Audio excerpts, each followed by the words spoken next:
कल्याणी जी के दो बेटे थे, रेहान और कौशिक।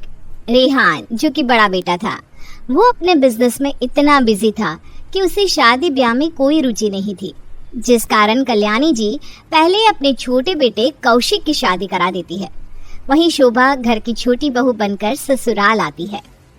बहू, तो इस घर की छोटी बहू है और आज ससुराल में तेरा पहला दिन है, तो संभल कर सारे काम करना। हाँ, वो क्या है ना, फर्स्ट इम्प्रेशन ही लास्ट इम्प्रेशन होता है।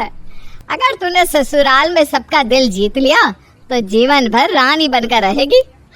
हाँ माँ जी, मैं अपनी पूरी कोशिश करूंगी। बहू, आज तेरी पहली रसोई है, तो अच्छे पकवान बनाकर सबको खिला। जी माँ जी। फिर शोभा रसोई में चली जाती है और सबके लिए खाना बनाने लगती है। छोटी मालकिन, लाओ मैं आपकी मदद कर देती हूँ, जल्दी हो जाएगा सारा काम। हाँ कोमल, ये ठीक रहेगा। फिर नौकरानी शोभा की हेल्प कर देती है खाने के समय। अरे वाह, आज का खाना तो बहुत ही स्वादिष्ट बना है। हाँ जी, आज बहू की पहली रसोई थी ना, बहू ने ही सारा खाना बनाया है। अच्छा, बहू ये लो तुम्हारी पहली रसोई का शगुन। ये ले बहू, ये तोहफा मेरी तरफ से। तभी रेहान यानी कि शोभा का जेठ उसे एक डायमंड नेकलेस गिफ्ट करता है और लिफाफे में कुछ पैसे भी। अरे जेठ जी, इतना सब कुछ मैं कैसे ले सकती हूँ? तुम मेरी छोटी बहन जैसी हो, रख लो, ये तुम्हारी पहली रसोई का शगुन है। हाँ बहू, रख ले। फिर शोभा उस तोहफे को देखकर बहुत खुश होती है और खुशी से उसे रख लेती है। ऐसे ही घर में सभी शोभा को बहुत प्यार करते और बहुत मानते। वहीं शोभा भी हमेशा सबको खुश रखने की पूरी कोशिश करती रहती। फिर एक दिन, तब आपकी सहेली रुचि आई है। ठीक है, उसी कमरे में भेज दे। अरे यार, कितने दिनों बाद मिले हम दोनों। I missed you so much. हाँ, तू तो रहने ही दे, कभी मेरा हाल खबर तक नहीं लिया। और बता, कैसी है? मैं तो यहाँ एकदम मस्त हूँ यार। जब से आई हूँ रानी बनाकर रखा है सबने मुझे। पता है, सब बहुत प्यार करते हैं मुझे। मेरे जेठ जी ने तो मुझे पहली रसोई के शगुन में नोटों की गड्डी और डायमंड नेकलेस भी गिफ्ट किया। क्यों, जेठानी जी कुछ बोली नहीं क्या? अरे जल भूनकर राख हो गई होगी। अरे जेठानी होगी तब ना, अभी तो जेठ जी की शादी ही नहीं हुई। वही तो मैं सोचूं कि तुझे इतना सब मानते क्यों है। जब तक तू रानी बनी बैठी है ना इस घर में, जेठानी के आने के बाद तेरी हालत नौकरानी जैसी हो जाएगी। मेम साहब, ये जूस आपकी सहेली और आपके लिए। हाँ, यही रख दो कोमल। कोमल चली जाती है, बिल्कुल इस नौकरानी की तरह। अरे तेरा जेठ कितना हैंडसम और पढ़ा लिखा है, सारी अर्निंग भी उसी की है। तेरा पति तो कोई काम भी नहीं करता। सोच, अगर पढ़ी लिखी समझदार जेठानी आ गई तो तेरा क्या होगा? पूरी प्रॉपर्टी तेरे हाथ से जाएगी, ऊपर से नौकरानी वाली हालत हो जाएगी। नहीं, मैं ऐसा नहीं होने दूंगी। इस घर में तो मेरा ही राज चलेगा। इसके लिए मुझे जो करना पड़ेगा वो मैं करूंगी। मैं तो तेरी दोस्त हूँ और तेरा भला चाहती हूँ, इसीलिए समझा दिया। आगे तू देख तुझे क्या करना है। फिर रुचि वहाँ से चली जाती है। वहीं शोभा अब इस बात के बारे में सोचने लग जाती है कि वो ऐसा क्या करे कि जेठानी उससे कम पढ़ी लिखी हो और शोभा उसे उंगली पर नचा सके।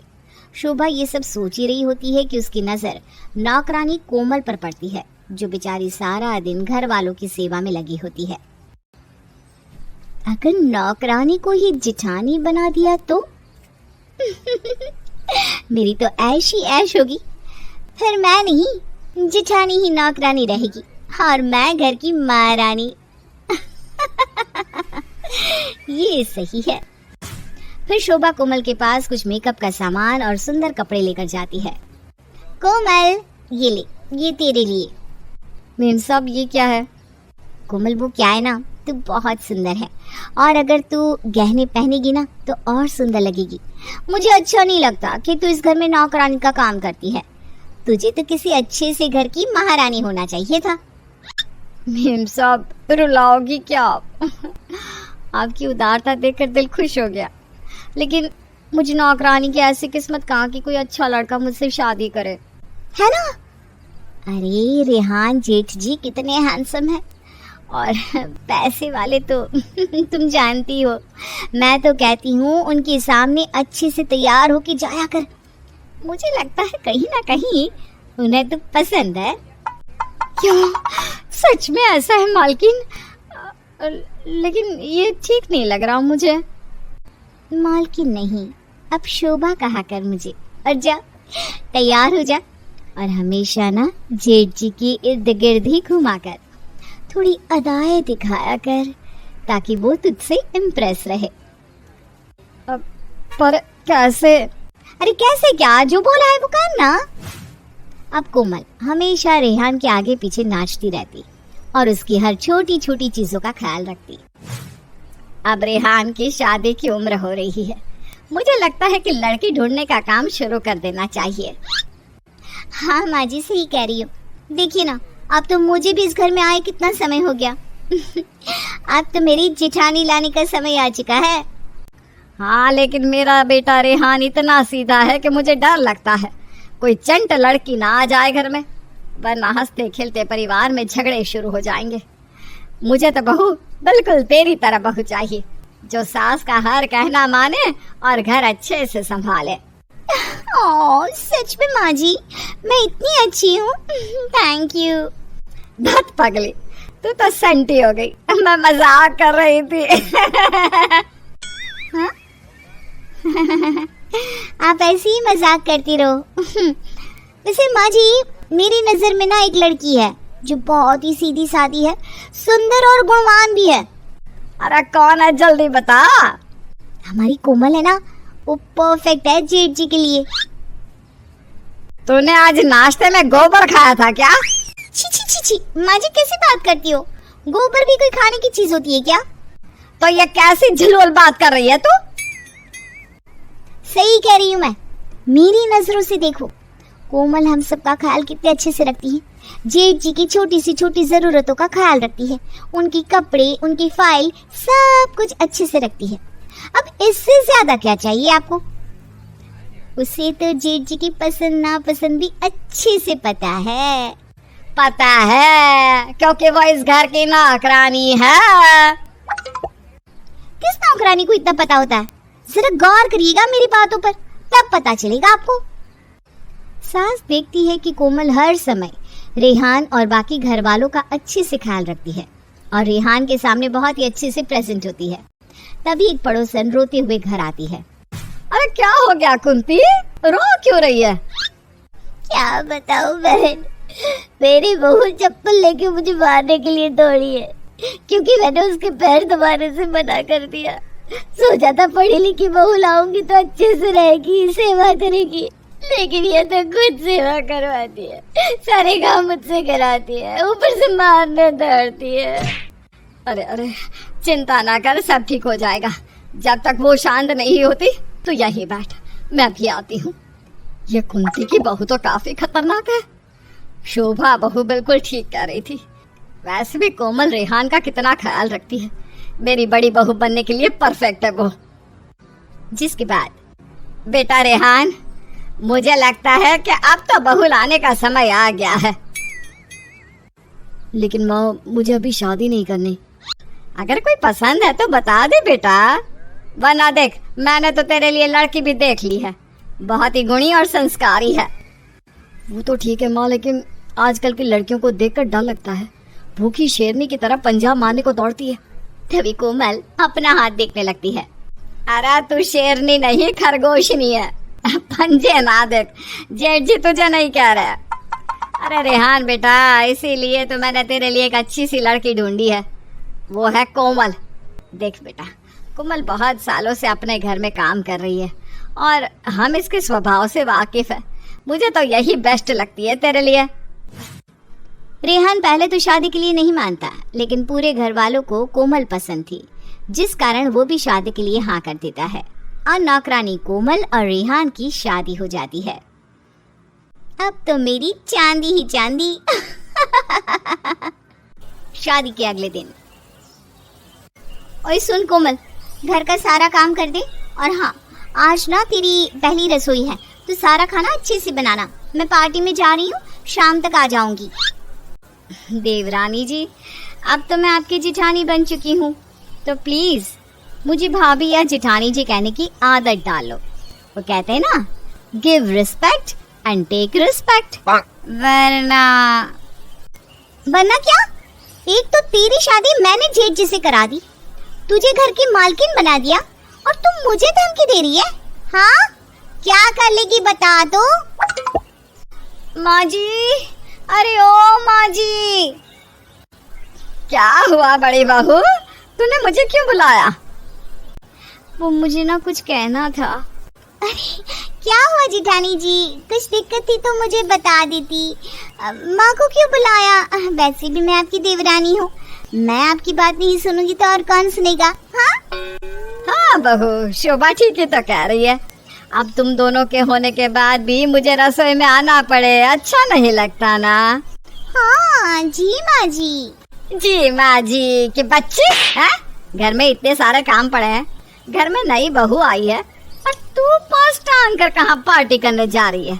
याद है ना तुझे तेरी पहली रसोई के दिन कोमल बहू ने कैसे तेरी मदद की थी सारे काम में? चल अब तू भी उसकी हेल्प करने लग जा। बेचारी शोभा मरती क्या ना करती, लग जाती है जिठानी की मदद करने में। वहीं सारा खाना बनने के बाद शोभा और कोमल मिलकर उसे डाइनिंग टेबल पर सभी खाना खाते हैं।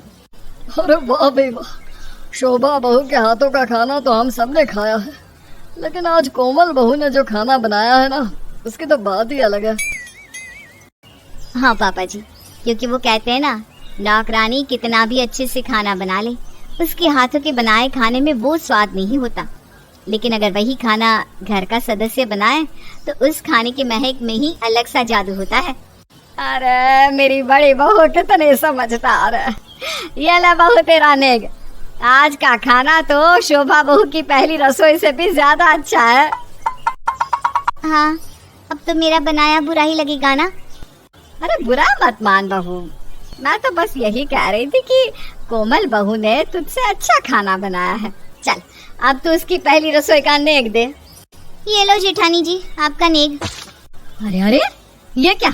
तेरे जेठ ने पहली रसोई में डायमंड का नेकलेस दिया था और तू 100 रुपए दे रही है? कुछ तो इज्जत रख ले खानदान की। मेरा निकम्मा पति तो कमाता भी नहीं है, क्या दे सकती हूँ मैं?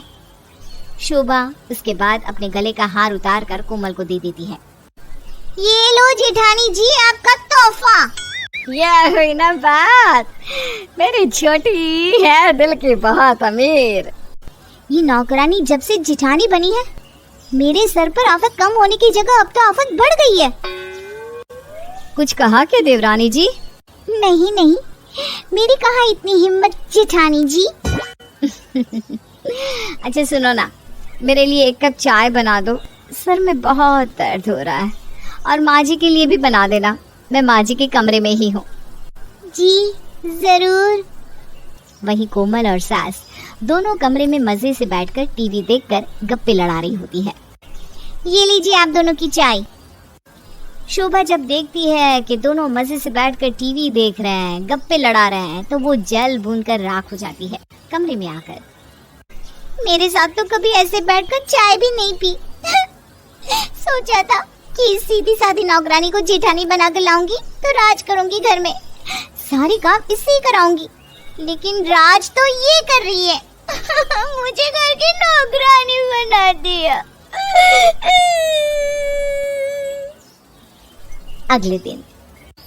कोमल चलो आज हम मूवी देखने जाते हैं, जल्दी से तैयार हो जाओ। जी, लेकिन घर का सारा काम पड़ा है अभी। अरे बहू तू उसकी चिंता क्यों करती है, तू घर की बड़ी बहू है, नई नई शादी हुई है, जा घूम कर आ। शोभा बहू है ना, वो कर लेगी सारा काम। क्यों शोभा? जी माँ जी। अब तो खुश हो ना मेरी जान, जल्दी से जाओ तैयार हो के आ जाओ, मूवी के बाद डिनर पर भी जाएंगे। फिर क्या, कोमल जाती है पिक्चर और शोभा जाती है किचन में। अब कोमल नौकरानी शादी के बाद बन जाती है घर की रानी। सभी कोमल को बहुत प्यार करते हैं और उसका खूब ख्याल रखते हैं। वहीं कोमल घर की बड़ी बहू और शोभा की जेठानी होने के कारण शोभा का खूब फायदा उठाती और उसी से घर का सारा काम करवाती। हालांकि सास की खूब सेवा करती। देवरानी जी, घर के सारे पर्दे बहुत गंदे हो गए हैं, उसे धुल देना। फिर घर की साफ सफाई करके खाना भी बना लेना। मैं और माँ जी सत्संग में जा रहे हैं। लेकिन मैं अकेले कैसे करूंगी? जैसे शादी के पहले मैं अकेले करती थी सारे काम। आप और माँ जी आराम करते थे तो मैं ही करती थी ना, तो कर लो। अरे सब हो जाएगा, चिंता ना करो। हाँ बहू, कोमल बहू ठीक कह रही है। फिर क्या, लग जाती है शोभा मिशन घर की साफ सफाई पर। ऐसे ही दिन बीत रहे थे कि एक दिन, माँ जी मैं थक चुकी हूँ घर के काम कर करके, एक नौकरानी ही लगा दो। थी तो घर में नौकरानी, तूने ही जल्दी करके उसे अपनी जिठानी बना लिया। अब कर करके काम। देवरानी जी आप काम कर लो, मैं माँ जी का सर दबा देती हूँ। फिर रेहान जी के साथ मैं उनके ऑफिस की पार्टी में जा रही हूँ।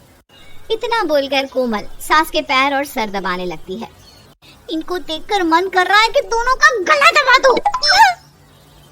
वहीं रेहान आए दिन कोमल के लिए एक्सपेंसिव गिफ्ट्स लाता। ये बात भी शोभा को एक टक नहीं भाती। मैंने खुद ही खुद के सर नौकरानी की मुसीबत पाल ली। भगवान कोई आइडिया दे दो जिससे ये जेठानी रिटर्न से नौकरानी के रूप में आए। आज तो मैं माँ जी को जाके सब बता दूंगी कि कैसे जेठानी जी सारा दिन मुझसे सारा काम कराती है। शोभा सास के पास जाती है। माँ जी, ओ माँ जी, अब से मैं घर का कोई काम नहीं करूंगी, और करूंगी भी तो जेठानी जी को कहो कि मिलकर काम करवाया करे, इस तरह मुझ पर हुक्म ना चलाए। अरे क्यों भाई, वो तेरी जेठानी है, थोड़ा सा हुक्म चला भी दिया तो क्या हो गया। देख कितना ख्याल रखती है वो सबका, तेरी तरह मतलब भी थोड़े ना है। मैं और मतलब ही सुबह 5 बजे से रात के 11 बजे तक अकेले घर का सारा काम करती हूँ, और ये महारानी बस कभी आपके साथ सत्संग निकल पड़ती है तो कभी आपकी सेवा में लगी रहती है। सारा काम तो मैं ही करती हूँ ना। तूने कभी की है सास की सेवा जो मेवा मिले है?